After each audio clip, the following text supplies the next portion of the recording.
later come out in the streets to complain. But there's a lot to be said about what was presented by the CS Treasury last week. Of course, they highlight 4.82 trillion shillings, a spending plan against a GDP growth downgrade to 5% from 5.3%.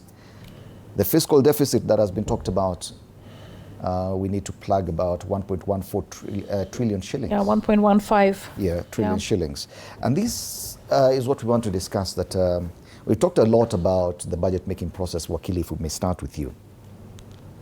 But we keep encountering the serious expenditure issues, that we have a budget that is way beyond what we can afford, even according to KRA estimates and what they've managed to collect so far, what they had anticipated to collect. We still have a huge deficit gap, and a huge deficit that will have resultant problems, especially in the local domestic borrowing market, because most of that would be plugged through domestic borrowing. But many pundits say that it is not a revenue problem, but rather an expenditure problem. We are spending way too much than we can afford. Wakili. Yeah, definitely we are spending more than we can be able to collect annually, and that in itself is not the problem. You know, every government across around the world, including the big economies like you know, the US, Japan, and so on and so forth, run on deficits. The issue is that are we spending on what is necessary, and are what we are spending on supporting production. And in my view, we have a challenge in the fact that we gave ourselves through you know, constitutional making process a very big government. You know, we have 48 governments to run. We all with you know, the public service, with institutions. Then we have, you know, the three arms. We have the commissions, and probably this is a discussion Kenyans should revisit. A lean government would become cheaper. But then when I look at this budget, I see a government that is struggling within, you see the little resources that is available to us to plug into those particular projects that would, and programs that would transform the livelihoods of the people. So I see quite, as the president has continuously, you know, committed a lot of significant commitment to infrastructure, to human development. And in human development, I'm talking about education, I'm talking about health, to, you know, the programs in agriculture, in digital technology and so on. So in my view, those are critical areas. We need to ensure that the implementation is efficient. We need to ensure that what we put in is actually productive, and so that in the long run, we are able to reap even from the borrowings that we do. That rather than, as in the past, borrowing to finance recurrent expenses, the borrowing should go specifically. When you say in the past, because even now we're still borrowing to finance recurrent expenditure mostly, what goes to development is very little. And that's what I'm saying, that what we need to, you know, refine is to continuously ensure that we push borrowing towards development, yes, rather than recurrent expenses. I think this has been an objective of this government, and I think there is progress in it. Yes. Madam Passaris, a lot of blame has been directed towards Parliament, because budget making process is a parliamentary issue, and you've been on this process from September last year.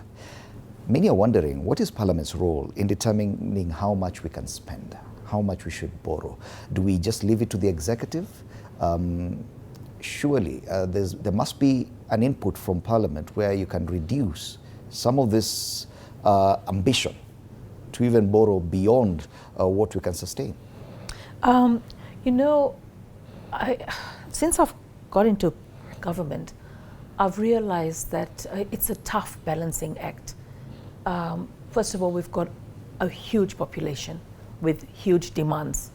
Second thing, we've got challenges, if we want to stay ahead of the East African nations and position ourselves, which I think is the agenda of the president, right, to be a hub for investors, a hub for ICT, a hub for youth engagement and employment, food security, medical, infrastructure, housing. I mean, it's a tough balancing act. So I think Parliament, Parliament is a house of representatives from various political parties. The ruling party, of course, being UDA. And now with this broad-based arrangement, you are in Parliament, and your job is not just to cut everything that the executive wants. Your job is to understand that the executive is also serving your constituents, the ones you represent. The county governments are also serving the constituents that you represent. And then the judiciary is also an arm that cannot be ignored. Everybody comes with their pressing needs. And there are going to be some winners and some losers. And the winners and losers will depend on who pushes more and what is the deliverables. I mean, this is the last year before the election. What are the deliverables that the president wanted? Are we there now as broad-based who support the president because we've seen his agenda and his vision and we embrace it? Are we going to be the stumbling block? There comes a time where you have to be objective, not subjective. And I believe that, not everybody gets pleased, but ultimately, I feel sometimes democracy has made us feel that we need to be against each other. No, democracy is about growth and deliverables and harmony and, stability, peace, and looking at everybody's democratic right. I think we went into multi-party politics and we immediately got to recognize something that I think we didn't know before. Or we did, but it wasn't so deep. We're different tribes, with different needs. And there's a scramble for tribes and then division, and it's scary, but I feel that Parliament has done what it has to do. The most important thing, now that we've got the budget, because you have a budget committee, now that you have the budget and it's been put, then you've got the finance bill, then you've got the oversight. Now, on the oversight is where I think we need to spend a lot of time and effort. It's also our role. So we give, presenters, the various ministries present the budgets. And then we, as committees, look into their budgets. So I'm in the Committee of Housing, and there they present their budgets, and we look at it and we see where do we feel there should be cuts, where should there be more money based on our experience as committee members, and then that is presented and defended by our chair of the committee. At that time, it was the vice chair acting as the chair, Rindikiri, and he did an excellent job. But we had so many interactions with the ministry. So the executive comes to us, gives us a budget, defends it, we put our input as well. Then that's presented to the budget committee. And I'd want to hear, because if at all they defend these budgets, and I'll use one example, the State House, Wakili. For example, the budget 2025-2026, the budget we are on right now, the spending plan we are on before this one is approved, had allocated State House, and I'm using State House as an example, because what happens at State House probably is the same thing that duplicates in other state departments. State House was allocated initially 8 billion shillings. They cut it then down. Through a supplementary budget, that spending went up to 17 billion shillings. How would we defend this? Is it a planning problem that some of the things that State House needed to be done could not have been anticipated during the budget making process much earlier, that we needed to double it within the same financial year? Isn't it, could it be true that we're approaching this budget making process a bit too casually? Or is the executive trying to hide behind supplementary budgets? That you tell Kenyans this, and probably your plan is already way bigger than that.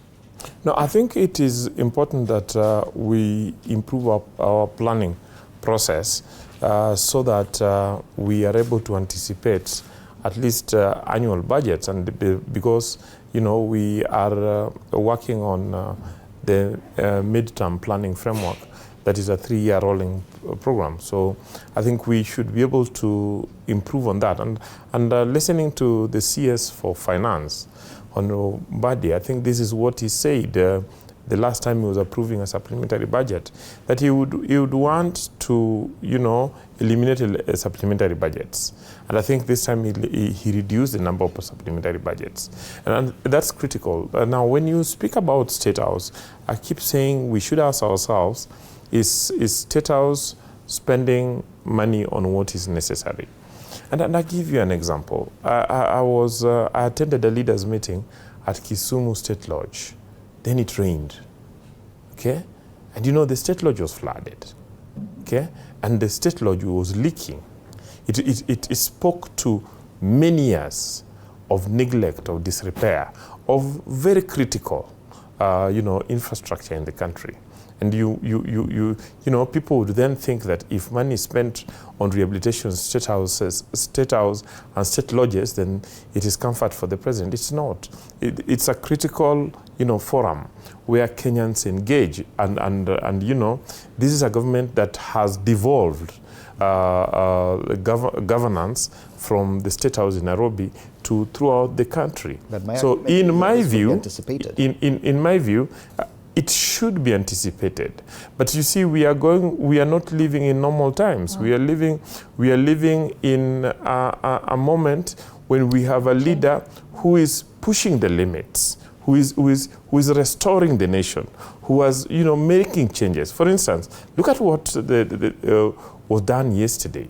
It is revolutionary that a head of state can stand before cameras, standing side by side, but the head of the National Human Rights Commission and Parliament and Judiciary and the security agencies, and saying, for far too long, this country has been abusing human rights. And we must put this to an end.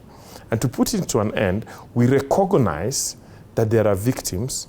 We cannot compensate life and injuries, but we give them reparation, we repair them, we give them back dignity, we make amends and reforms to ensure that never again it doesn't happen. That's powerful, and that's happening in a situation that was not envisaged probably 12 months ago. Okay, so some of these things that need to be done for Kenya to change are things that compensating victims of police brutality is a State House budget. No. I think you are simplifying this. You gave State House as an example, yes. And you are talking of a broader issue. Okay, and I'm telling you that we are a nation conversing with ourselves. And through conversing with ourselves, new decisions will have to be made. The president travels to, the northern Kenya. When it travels to the northern Kenya, he carries the entire government with him, and some people who had never been there come face to face with many years of human rights abuses and exclusion. This is how the budget is worked. No. I'm telling you, we are not living in normal times. We are living in a country that is changing. What is abnormal about our day-to-day running of this government? We do understand with the emergencies, which are also budgeted for. It is not normal. And this is discussed in Parliament. Allow me to get it from a parliamentarian because they're involved in this. When you approve, and I'm still using that example, you approve 8 billion shillings for State House, then later on you double that. What does it mean? All right, so let me tell you what. For me, I think, first of all, we have to realize what is State House. State House is a representation of our government, all right? It is our state, it's like the White House. And I'll tell you, I mean, in my first 10 years as a parliamentarian, I think I visited State House once when Uhuru Kenyatta was being sworn in, and then probably 2 other times for state functions. What I've seen William Samoei Ruto do with State House, right, is Kenyans were being told, it's our place, it's our home, it's ours, we should go and get there. So one of the things, of course, you cannot invade State House. And when you invade State House, then you bring down the country, and we don't want our country to be destroyed because of political divisions, all right? So security needed to be enhanced. That would definitely come into supplementary, all right? Because you see that. Then, of course, when the president hosts a summit like Africa Forward with France, all right? That summit maybe came in before the budget. So, of course, it will have to be captured in supplementary. Something as big as a summit? Yes, because a year is a long period. A year is a long period. The summit could have been confirmed then what's the 6 point months of having before. a budget? No, hold on. Let me tell you, it's not static. And the reason why you have a supplementary budget is because it's not fixed and cast on stone. So at the end of the day, if a summit is decided, let's have a summit to discuss. France and Kenya agrees, let's host a summit. Then Kenya needs to find the budget. The budget will obviously have to come in. State House will have to host the president. Then there are also issues emerging. Recently, we went there to launch every woman, every newborn, everywhere, a program, right? And we've had CHPs there. That, of course, requires people to go into State House. The president has opened State House to have discussions with government, with the citizens and the programs of government. So that requires a budget. But let me tell you what, I think what we've done as Parliament, they went up from the last budget, where what they put in, they went to 17, from about 8 or 9 to 17. The initial budget was 4.3 trillion last year. It ended up going to 4.7 trillion. Right, we also hosted the Africa Climate Summit. We've hosted quite a number of summits, and these are good for Kenya. These are good for positioning Kenya. Hold on, you know. The thing is, you are failing to anticipate things that definitely are there. Okay, so you know what? We're not having a crystal ball where we can say, "Oh, tell us how the year is going to be." I mean, there's going to be, as he said, he went to the Kisumu State Lodge and he found it was flooding. The president has done something for all the state lodges, and you know what I like about this? Before, the state lodges were so dilapidated that you would only go in for the day and out. Now the president goes in and engages the citizens. Do you know there was a time that Raila Amolo Odinga, when he started thinking about devolution, he said there were parts of Kenya, like Wajir, for instance. I like the way the president apologized. It was so amazing to see Wajir host, yes, you know, a national celebration. And I want us to look at one thing. He is the president, given the mandate by the people, right? And what he is doing is a tough job and the tough balancing act. But Parliament this year, when they came up with 20 billion, we said no. I think we gave them 17 or 18. All right. So we are having those discussions, and we hope that that will be sustainable so that we can use the money in other areas. My question is, if we were to find that the entire plan we've been talking about for the budget is not sufficient, and we have to double the budget by the end of the year, what does that mean? Let's take a short break. We'll be back to continue these conversations around the budget and more. Actually, I think I should tell him about COVID.